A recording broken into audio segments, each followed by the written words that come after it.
ভাই পৃথিবীতে এমন লোক আছে কি দেমাগ দেখলি, কাজকর্ম তো কিছু করার নেই আর কিছু করেও না, শুধু চলে এসছে আমাদের ম্যাডামকে রাগাতে।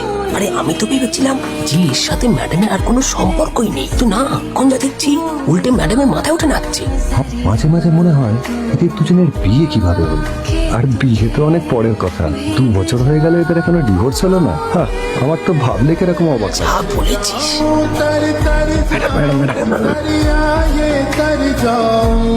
আমি তো তোমার সবচেয়ে প্রিয় মেয়ে ছিলাম বাবা, তাই তাই আমি সবসময় ভেবেছি যে তুমি আমার জন্য যাকে সিলেক্ট করবে সে সব থেকে শ্রেষ্ঠ হবে। কিন্তু তুমি না আমার সাথে কি করলে, এই গাধাটার সাথে আমাকে বিয়ে দিলে, আমার জীবনটা নষ্ট হয়ে গেল। থাম থাম, কোথায় যাচ্ছিস শালা ভিখিরি?